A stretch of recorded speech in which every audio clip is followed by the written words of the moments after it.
हरे कृष्णा। स्वागत है आप सभी का और भगवद गीता बेसिक कोर्स की नेक्स्ट वीडियो में। और आज का हमारा विषय है भगवान। तो भगवान कौन है? तो कुछ लोग तो है जो भगवान में विश्वास ही नहीं करते हैं, जिनको हम नास्तिक बोलते हैं। और कुछ लोग हैं जो भगवान में विश्वास करते हैं, जिनको हम आस्तिक कहते हैं। और जो भगवान में विश्वास करते हैं उसकी भी अलग अलग कैटेगरीज हैं। जैसे कुछ लोग हैं वो बोलते हैं कि भगवान एक ज्योति की तरह है, या भगवान एक शक्ति है, एक एनर्जी है, या भगवान का कोई रूप ही नहीं है। और कुछ लोग हैं वो बोलते हैं नहीं, भगवान का रूप है, उनका कुछ रहने की जगह भी है, और वो अलग अलग रूपों में आते हैं या अवतार लेते हैं। तो कुछ लोग जो है वो बोलते हैं कि जितने भी लोग हैं, हम सब, आप, मैं, हम सभी भगवान हैं। अभी हम जो है अपना असली स्वरूप में नहीं है, जब मर जाएंगे तो हम फिर से भगवान बन जाएंगे। और कुछ लोग ऐसे भी हैं जो बोलते हैं नहीं नहीं नहीं, भगवान एक व्यक्ति है, वो अलग है, हम अलग है। और कुछ लोग समाज में ऐसे भी हैं जिनके अनुसार जितने भी देवी देवता हैं वो सब भगवान है। और कोई कोई ऐसा बोलता है नहीं नहीं, ये सब कुछ ही झूठ है, हम ये सब पे यकीन नहीं करते हैं। और कुछ लोग बोलते हैं कि भगवान विष्णु से सभी अवतार आते हैं तो विष्णु महान है। किसी के लिए नहीं नहीं, शिव जी जो है वो बड़े हैं। किसी के अनुसार खाटू श्याम है, वो भगवान है। किसी के अनुसार शनिदेव, किसी के अनुसार दुर्गा, किसी के अनुसार इंद्र, किसी के अनुसार चंद्र, किसी के अनुसार सूर्य। तो ये बहुत बड़ी कंफ्यूजन है कि वास्तव में भगवान है कौन। हर किसी के मत के अनुसार अपना अपना एक भगवान है। और अंतिम में हम इतना कंफ्यूजन में रहते हैं, हम लास्ट में सोचते हैं यार छोड़ो ये सब, इन सब चक्करों में पड़ना ही क्यों, अपना जो करना है करो, अच्छा काम करो, इन सब की टेंशन मत लो। तो ये चीज हमें समझना पड़ेगा कि भगवान है कौन। तो उसी के बारे में हम चर्चा करेंगे। तो हम 3 तरीकों से इस चीज को समझने का प्रयास करेंगे। 3 तरीके क्या है? एक है हम साइंस की दृष्टि से समझेंगे, वैज्ञानिक लोगों का या जो हमारा विज्ञान है उसके अनुसार क्या है। दूसरा है तर्क की दृष्टि से, और तीसरा है शास्त्रों के अनुसार क्या है। तो विज्ञान की दृष्टि से अगर समझे तो हमारे आजकल हम सभी कई जो है एक कॉमन सी बात है कि हम सबका फेथ है विज्ञान के ऊपर या वैज्ञानिकों के ऊपर। जो वैज्ञानिक बोलते हैं हम उस चीज को स्वीकार कर लेते हैं। और बहुत सारे वैज्ञानिक हैं जो आस्तिक हैं और बहुत सारे वैज्ञानिक नास्तिक हैं। जैसे कि न्यूटन है, अल्बर्ट आइंस्टीन है, ये सब तो आस्तिक थे। और बहुत सारे साइंटिस्ट ऐसे भी जो भगवान को मानते ही नहीं है। तो कुछ ऐसे साइंटिस्ट हैं जिन्होंने कुछ स्टेटमेंट्स दी हैं भगवान के बारे में या स्पिरिचुअलिटी के बारे में, तो वही हम जानेंगे। तो जैसे कि आप जानते होंगे, एक बहुत ही विख्यात साइंटिस्ट हैं लॉर्ड केल्विन। तो उन्होंने बोला है कि अगर आप जो हमारा आधुनिक विज्ञान है उसके बारे में ध्यान से सोचेंगे तो वो विज्ञान ही आपको मजबूर कर देगा इस चीज पे विश्वास करने के लिए कि भगवान वास्तव में एग्जिस्ट करते हैं। जैसे आइंस्टीन ने बोला है कि जितने भी भौतिक प्रकृति में, इस प्रकृति में जितने भी नियम कार्य करते हैं उन सब के पीछे एक परफेक्ट दिमाग किसी का काम कर रहा है। और जैसे हमारे एक मैथमेटिशियन है इंडिया के बहुत फेमस, रामानुजन, तो उन्होंने बोला है कि an equation has no meaning to me unless it express about God.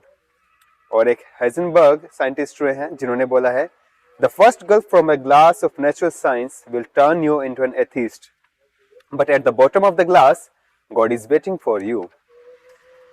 और आपने देखा भी होगा कि जब भी कोई भी डॉक्टर के पास आप जाते हो और डॉक्टर आपको कुछ दवाई देता है, मान लो आप कुछ बीमारी के लिए गए और डॉक्टर आपके लिए दवाई लिख रहा है, तो सबसे पहले वो RX ऐसा एक साइन बनाता है, उसके बाद आप दवाई लिखना शुरू करता है। तो उस RX का मतलब क्या होता है? ये ग्रीक वर्ड है जिसका मतलब है टू टेक दाउ। इसका मतलब है हम भगवान से प्रार्थना कर रहे हैं कि जो मैं ये मेडिसिन प्रिस्क्राइब कर रहा हूँ ये इस व्यक्ति के ऊपर कार्य करे और इसका बीमारी जो है छूट जाए, ये बीमारी से मुक्त हो जाए। और कभी कभी आपने देखा होगा जब सर्जरी करते हैं तो डॉक्टर्स का एक बहुत ही कॉमन सा चीज है, वो अपने स्कैल्पल जो उनके पास ब्लेड है उसको फर्स्ट अपने ऐसे टच करते हैं भगवान को याद करके कि जो कार्य कर रहे हैं वो बिल्कुल सही हो और हमारा पेशेंट ठीक हो जाए। तो ये साइंटिस्ट और साइंस के अकॉर्डिंग ये सब है। अभी अगर हम तर्क की दृष्टि से समझे तो आप देखे होंगे जब भी कहीं पे कोई कला होती है तो उसका एक कलाकार भी होता है। जैसे मान लीजिए बड़ी बड़ी पेंटिंग्स हैं या बड़े बड़ी आर्ट हैं, आर्ट पीसेस है, उनके साथ में एक कलाकार का नाम लिखा रहता है कि इस व्यक्ति ने इस चीज को बनाया है या इस व्यक्ति ने इस चीज को पेंट किया है या क्रिएट किया है। तो इसी प्रकार से हम देखेंगे हमारे आसपास की जो प्रकृति है इतना सुंदर है, बहुत सुंदर सुंदर यहाँ पे पेड़ पौधे हैं, झरने हैं, जंगल है, बाग है, बागान है। फूल इतना सुंदर है, पशु भी है, ह्यूमंस भी है।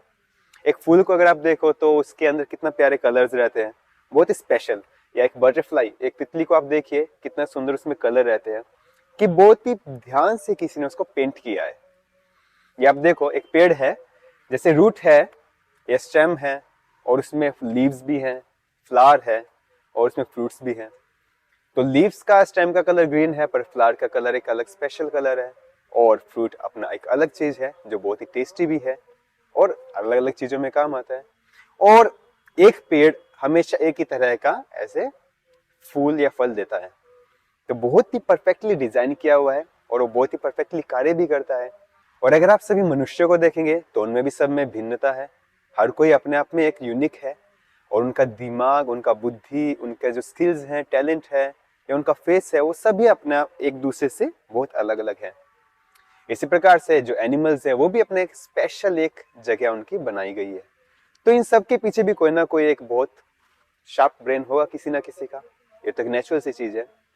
तो हम सब ने गुलाब का फूल तो देखा ही है, और हम तो ऐसा गुलाब का फूल घर पे नहीं बना सकते। गुलाब का फूल इतना सुंदर होता है, उससे कलर इतना प्यारा है, सॉफ्टनेस है, और बहुत सुंदर सुंदर दिखाई देते हैं। तो हम पेन, पेपर, सीजर या कलर यूज करके घर पे गुलाब का फूल नहीं बना सकते हैं। तो इसके पीछे किसी ना किसी व्यक्ति तो का दिमाग कार्य कर रहा है। अब कोई तर्क कर सकता है तो नहीं, धरती से निकला है, धरती में पेड़ लगा तो धरती से उगा है, तो इसका माता तो धरती है, धरती की वजह से ऐसा हुआ है। परंतु धरती में तो कलर नहीं है, धरती में ना ही ऐसी सॉफ्टनेस है, ना ही ऐसी खुशबू है। तो किस वजह से हमें सोचना चाहिए। या दूसरा उदाहरण लीजिए, जब भी कोई सृजन होता है तो उसके पीछे एक सृजनकर्ता अवश्य रहता है। फॉर एग्जाम्पल मान लीजिए हमने कुछ भी बनाया है, कार है, टीवी है, या फिर एक कोई चेयर है, या एक बिल्डिंग है, या मोबाइल फोन है, या कैमरा है। तो इन सब के पीछे बनाने वाला कोई ना कोई व्यक्ति है ना, किसी ना किसी का नाम है। परंतु हमने कभी सोचा ही नहीं कि इस पूरा पृथ्वी को, इस पूरे ब्रह्मांड को किसने बनाया जो इतना सुंदर है। रात को जब हम एक खुले आसमान के नीचे इतने सारे तारे देखते हैं या चंद्रमा को देखते हैं, कितना सुंदर लगता है। या बहुत सुंदर सुंदर झरने हैं, जंगल है, फूल है, पेड़ पौधे हैं, जानवर है, या हम खुद को ही देख लें, हम अपने आप में इतने स्पेशल लोग हैं हम सभी। तो हमको कौन बनाया है? तो इसके पीछे भी कोई ना कोई व्यक्ति का दिमाग तो होगा ना, जिन्होंने बनाया है।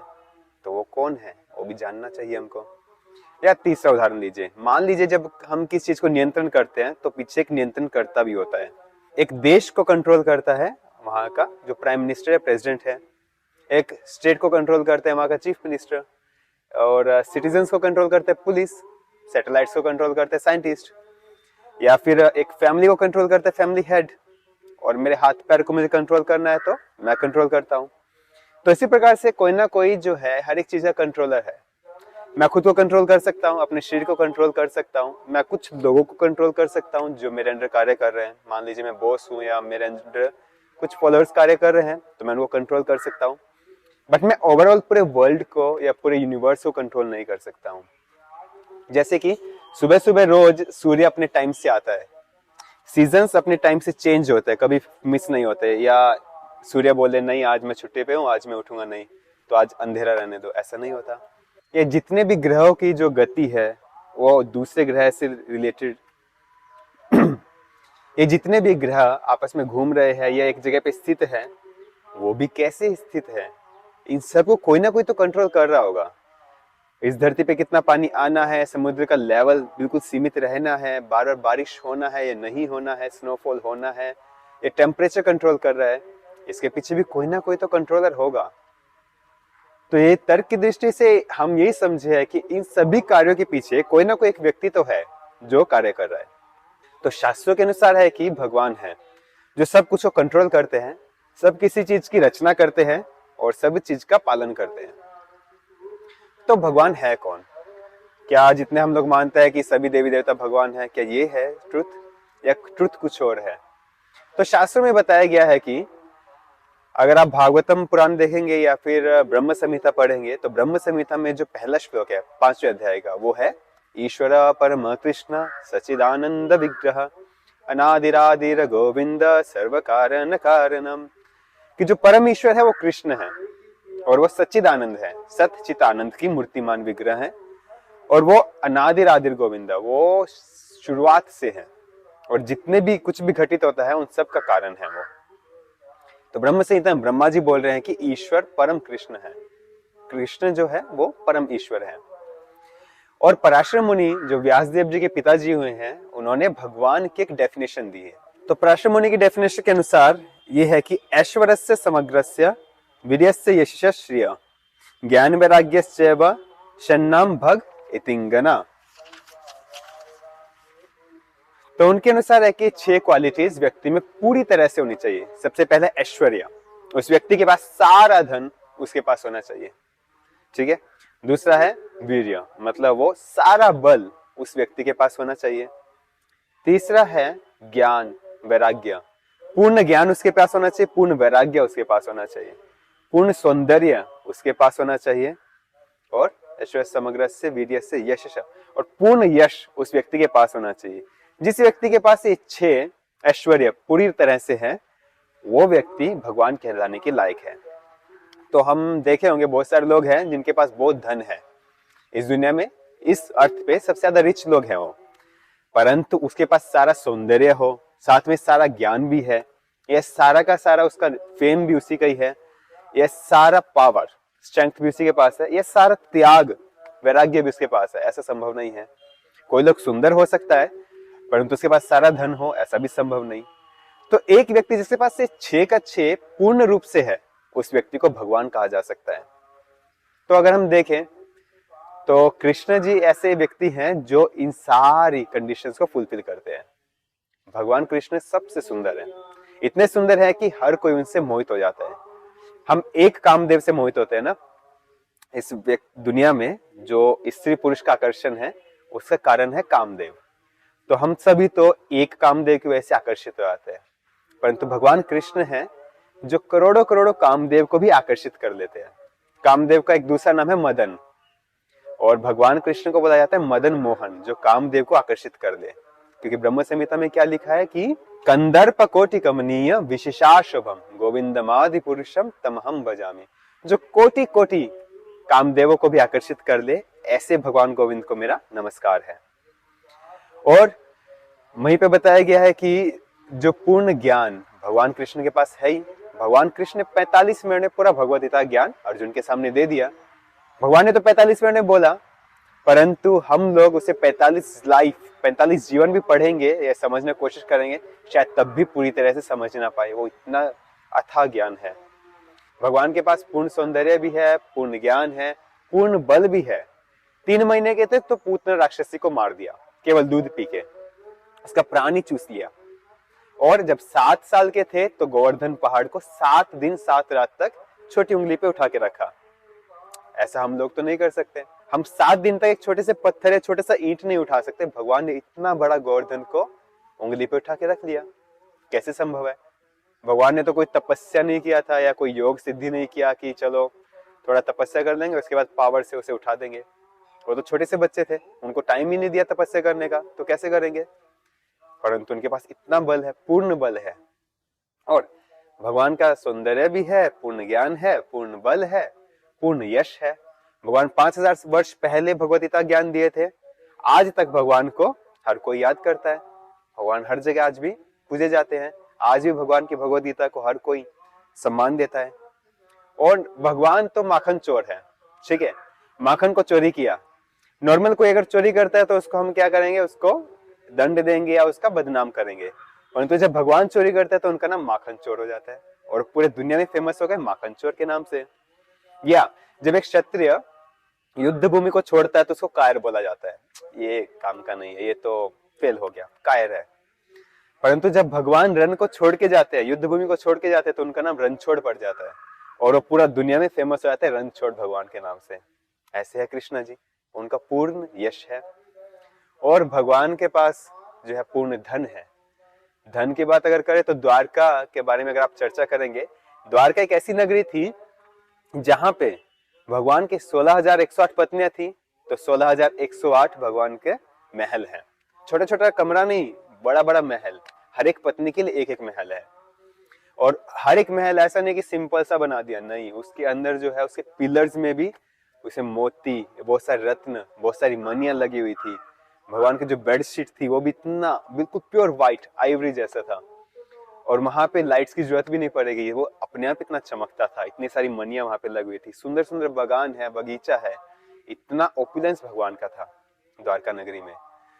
और अगर आप भगवान का वैराग्य देखेंगे तो उसकी भी कोई तुलना ही नहीं कर सकता। भगवान तो पूरा सृष्टि के मालिक है, परंतु अपने मित्र, अपने भक्त अर्जुन के लिए उन्होंने उनका सारथी बनना स्वीकार कर लिया। एक सारथी का बहुत ही निम्न वैल्यू है, उसका कोई वैल्यू भी नहीं। अर्जुन इतना ऊंचाई पे बैठे तो सारथी बहुत नीचे बैठता है। भगवान अपने भक्त के पांव में बैठने के लिए रेडी हो गए हैं। यह जब राजसूय यज्ञ किया था युधिष्ठिर महाराज ने, तो उसमें सभी को अलग अलग सेवाएं बांट दी गई थी। जो डोनेशन का डिपार्टमेंट था वो कर्ण को दे दिया, जो कुकिंग का डिपार्टमेंट था वो द्रौपदी को दे दिया, जो सर्विंग करने का, जो पकाया है उसको खिलाने का डिपार्टमेंट भीम जी को दिया है। ऐसे भगवान ने क्या डिपार्टमेंट लिया कि जितने भी अतिथि आएंगे उन सब के पांव को मैं धुलाऊंगा। तो इतने महान कार्य हमारे भगवान करते हैं। या फिर जब सुदामा जी द्वारका में भगवान से मिलने आए थे, सुदामा भगवान के मित्र थे, उन्होंने थोड़ा सा चिप्ड राइस, थोड़ा पोहा भगवान को खिलाया, और भगवान ने एक मुट्ठी खाने से ही अपने सब कुछ दान में दे दिया। सोच सकते, सब कुछ अपना त्याग दिया। ऐसा वैराग्य भगवान का है। भगवान के पास सब कुछ है, परंतु भगवान को किसी चीज का लालच नहीं है।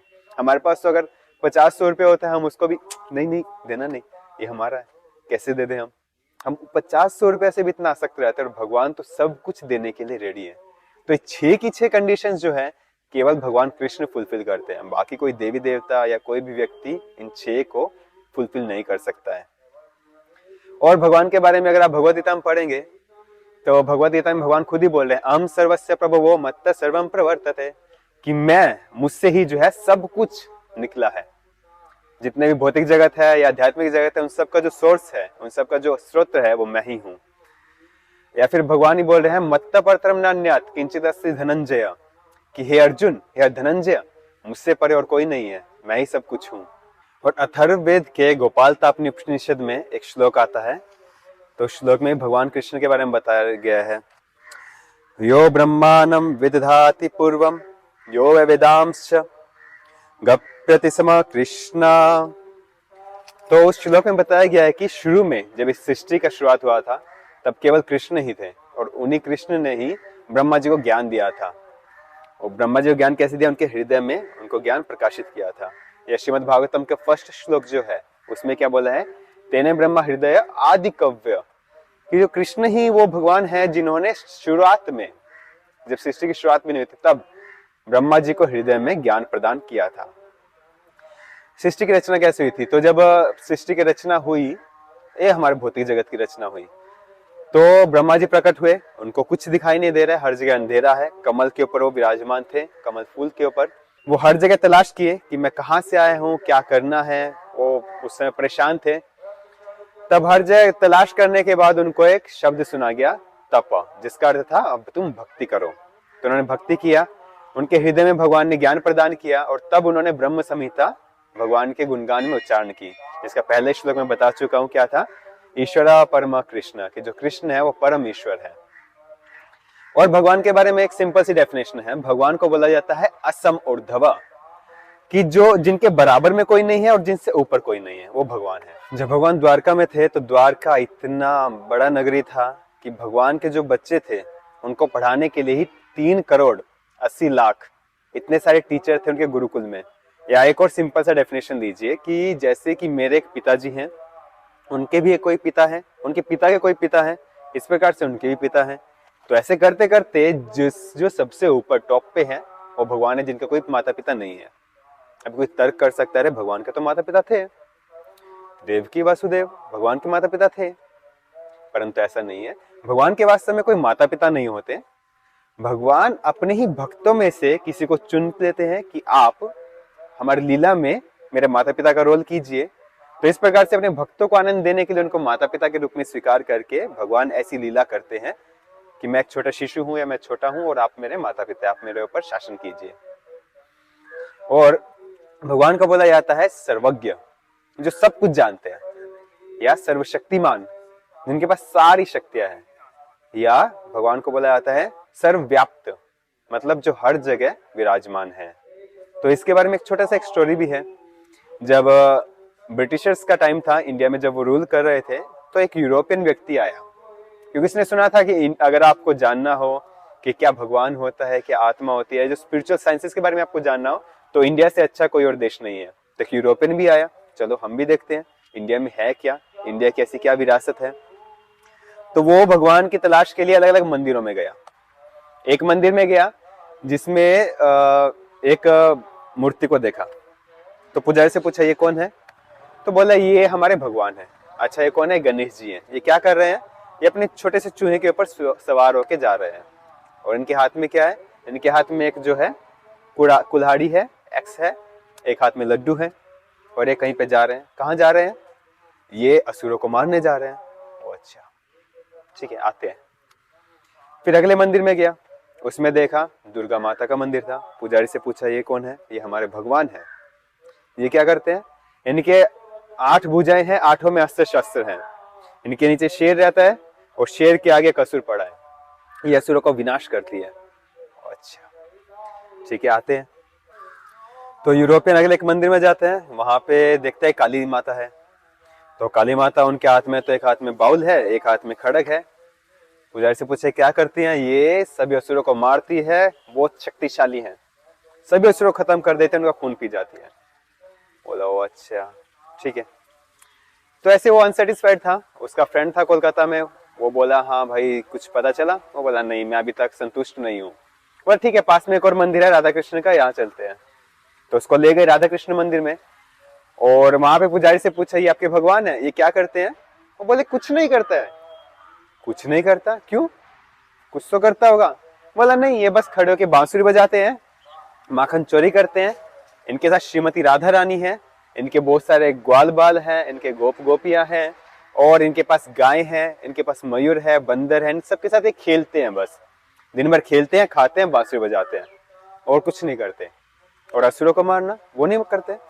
इनको मारने का जरूरत क्या है, इनके पास बहुत सारी शक्तियां हैं, इनके बहुत सारे आगे असिस्टेंट्स हैं, वही ये काम कर देते हैं।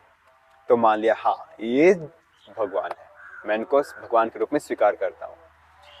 तो ब्रह्म संहिता में ब्रह्मा जी बता रहे हैं भगवान कृष्ण के बारे में ही, तो बोल रहे हैं कि अंगानि यस्य सकलेन्द्रिय वृत्तिमंती पश्यन्ति पान्ति कलयन्ति चिरम जगन्ति। तो उसमें बता रहे हैं कि भगवान कृष्ण की जितनी भी इंद्रियां हैं, जो भी सेंसेस हैं, वो सभी दूसरी इंद्रियों का कार्य कर सकती हैं। जैसे कैसे कि भगवान अपनी आंखों से खा भी सकते हैं, अपने कान से सूंघ सकते हैं, अपनी जीभ से देख भी सकते हैं। हम आप ऐसा नहीं कर सकते हैं, क्योंकि भगवान की सारी इंद्रियां जो सेंसेस हैं वो सब परफेक्ट है, हम लोगों की सेंसेस इम्परफेक्ट हैं। इसलिए जब भी हम भगवान को भोग लगाते हैं, भगवान के आगे प्लेट रखते हैं, भगवान से प्रेयर करते हैं, तो भगवान केवल देखने मात्र से ही सारे भोग को ग्रहण कर लेते हैं और प्रसाद के रूप में हमें वापस दे देते हैं। तो इन सब चीजों से हम समझ सकते हैं कि कृष्ण जी है जो भगवान है। और बहुत सारी भ्रांत धारणाएं भी हैं हमारे समाज में भगवान को लेकर। जैसे कुछ लोग क्या बोलते हैं, भगवान कृष्ण अरे वो तो एक पॉलिटिशियन थे, या भगवान कृष्ण वो तो स्त्री संगी थे, स्त्रियों के साथ घूमते थे, नाचते थे, या 16,108 स्त्रियों से शादी किया, ऐसा कौन करता है, ये तो मतलब कामुक व्यक्ति है। या बोलते हैं कि भगवान कृष्ण जो है वो भगवान नहीं, वो तपस्या किया इसलिए भगवान बन गए। या जब वो गीता ज्ञान दे रहे थे वो कृष्ण नहीं थे, उनके अंदर कोई था जो उनको ज्ञान प्रदान कर रहा था, ब्रह्म था कोई, या कोई काल था जो कृष्ण को ज्ञान प्रदान कर रहा था। या कुछ लोगों के अनुसार क्या है, भगवान कृष्ण जेल में जन्म लिए और सोमनाथ तीर्थ में, द्वारका गुजरात में, वहां पर उन्होंने अपना प्राण त्याग दिया। तो इन सभी को शास्त्रों के अनुसार हमें समझना चाहिए कि वास्तव सत्य क्या है। समाज तो बहुत कुछ बोलेगा, सब चीजों को हम सत्य नहीं मान सकते, तो सत्य क्या है ये जानना चाहिए। तो अगर हम ये बात ले कि भगवान कृष्ण रासलीला किए थे, तो भगवान की आयु उस समय कितनी थी, 8-9 वर्ष, और गोपियों की 6 से 7 साल। तो 6-7 साल का लड़कियां या 8-9 साल के लड़का डांस कर रहे हैं, तो इसको क्या हम कामुकता बोलेंगे? नहीं, इतना छोटा उम्र में किसी में काम भावना नहीं होती वास्तव में। और भगवान की लीलाओं को कामपूर्ण बताना तो एक कामुक व्यक्ति ही कर सकता है, जिसके हृदय में खुद काम है, वो भगवान को भी ये देखेगा अरे तो स्त्री संगी है। या कोई बोलता है कि भगवान ने 16,108 औरतों से शादी किया था। तो शास्त्रों के अनुसार क्या है कि क्षत्रिय लोग पहले समय में एक से ज्यादा शादी कर सकते थे। कलयुग में नहीं, पहले के समय में एक से ज्यादा शादी कर सकते थे। कारण क्या है? क्योंकि प्राय देखा जाता है कि मनुष्य समाज में जितनी पॉपुलेशन है उसमें 60% उसमें औरत रहती है, 40% उसमें आदमी रहते हैं। तो औरत की संख्या ज्यादा है, इस वजह से क्षत्रियों को अलाउड था कि वो एक से ज्यादा शादी कर सकते हैं। और दूसरा एक और रीजन भी है इसका, नरकासुर एक ऐसा व्यक्ति था जिसको पता चला कि अभी कोई है जो मेरा वध कर देगा, जिसकी इतनी सारी पत्नियां होंगी। तो उसने क्या किया, पहले ही कि शादी ना हो, उसने जितनी भी सुंदर सुंदर कन्याएं थी पूरा देश में, उन सभी को चोरी करके एक जेल में कैद करके रख दिया। तो भगवान कृष्ण ने उन सभी को बचाने के लिए नरकासुर का वध कर दिया और उन सबको मुक्त कर दिया और बोला तुम अपने अपने घर जा सकती हो। परंतु उन स्त्रियों ने बोला, उन कन्याओं ने बोला कि हे भगवान, हम इतने समय से अपने घर से बाहर रही हैं, ना तो हमारे परिवार वाले हमको स्वीकार करेंगे, ना ही कोई व्यक्ति हमको स्वीकार करेगा, परंतु आप हो जो सभी को आश्रय प्रदान करते हो, तो कृपया करके आप हमें अपनी पत्नी के रूप में ग्रहण कीजिए। तो भगवान कृष्ण ने उन सभी के साथ उनके आग्रह पे उनसे विवाह किया था। और भगवान ने ऐसा नहीं कि ठीक है पहले एक से शादी करता हूँ फिर दूसरी से तीसरी से, नहीं, 16,000 के साथ एक बारी में ही एक साथ इन्होंने शादी किया। भगवान ने खुद को 16,000 रूपों में विस्तार किया और सभी के साथ एक बार में शादी किया। तो ऐसे भगवान कृष्ण कर सकते हैं, हम लोग या आप लोग ऐसा नहीं कर सकते हैं। और फिर उन 16,108 पत्नियों का जो पालन पोषण भी, वो भी ऐसा नहीं हम लोग की तरह है, वो भी भगवान ने पूर्ण अच्छे तरह से किया था। ऐसा नहीं कि एक व्यक्ति जो है एक जगह पर है तो दूसरे स्थान पर नहीं है। भगवान हर समय हर 16,108 महल में हर समय वास करते थे एक ही समय पर। ये केवल भगवान कृष्ण ही कर सकते हैं। दूसरा, कोई लोग बोलते हैं कि भगवान जो है पॉलिटिशियन थे, पॉलिटिक्स किया और दो परिवार के अंदर ही लड़ाई करा दिया और लास्ट में पांडवों को जिता दिया। परंतु ऐसा नहीं है। शास्त्रों में अगर आप देखेंगे तो भगवान कृष्ण खुद दूत बनकर गए थे संदेश लेकर कौरवों के पास और उनको समझाया कि आप युद्ध मत कीजिए, आप लोग समझौता कर लीजिए, क्यों लड़ाई करना है, पांडवों को बस 5 छोटे छोटे गांव दे दो ताकि वो अपना जीवन जी सके और लड़ाई करने की कोई जरूरत नहीं है। दुर्योधन क्या बोला, मैं सुई का एक नोक बराबर भी जमीन नहीं दूंगा, मैं लड़ना चाहूंगा। भगवान बोले ठीक है, लड़ो और मरो। तो भगवान भी बोलते हैं हाँ मैं पॉलिटिशियन हूं, मैं भी कपट करता हूं, परंतु कब कपट करता हूं, जब कोई मेरे भक्तों को चीटिंग करने की कोशिश करेगा तो मैं सबसे बड़ा कपटी हूं, मैं कपट चूड़ामणि कहलाता हूं, सबको मैं ठग सकता हूं। तो भगवान के भक्तों को कोई नुकसान देगा तो भगवान उसको तो छोड़ेंगे नहीं। जैसे भगवान पॉलिटिशियन भी है तो मान लो इस बात को भी। कुछ लोग के अनुसार कृष्ण तो पहले निराकार थे, जब इस धरती पे आए तो एक हमारे जैसा शरीर ले लिया, उसके बाद साकार रूप में आ गए।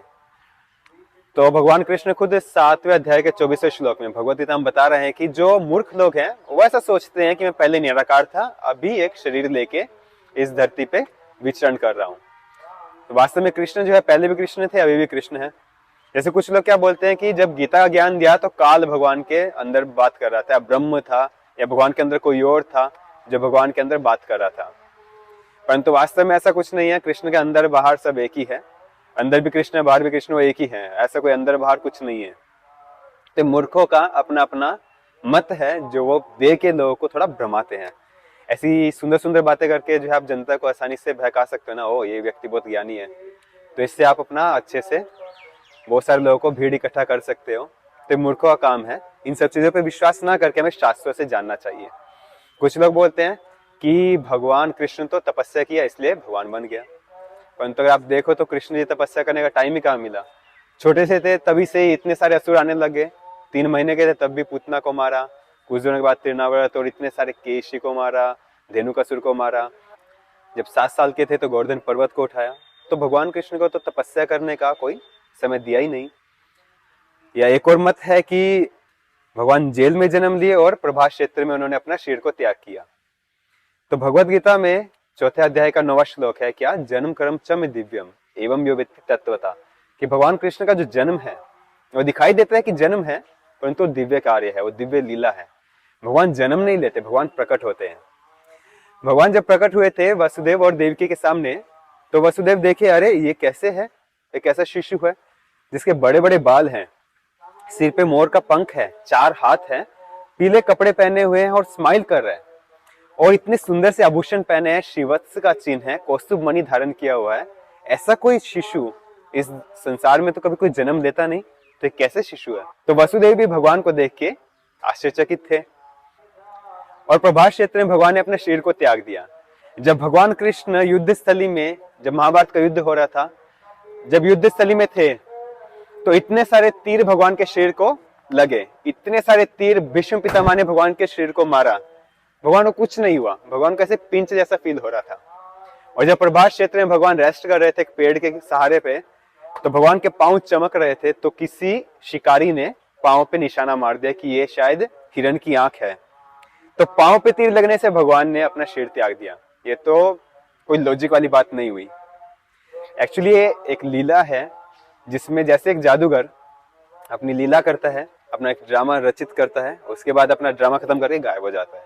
भगवान भी ऐसी अपना लीला किए, और भगवान को जाना है तो कोई बहाना चाहिए, तो ऐसा लीला कराया, उस व्यक्ति से तीर लगवाया और भगवान यहाँ से चले गए, शरीर के साथ भगवान यहाँ से चले गए।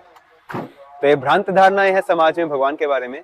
इन सबको हमने शास्त्रों से समझा, और इसीलिए हमें शास्त्र पढ़ना बहुत ज्यादा जरूरी है, ताकि हम समझ सके वास्तविक सत्य क्या है।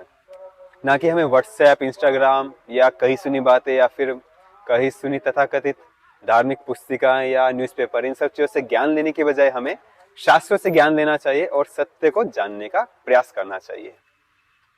आज के लिए इतना ही। हरे कृष्णा।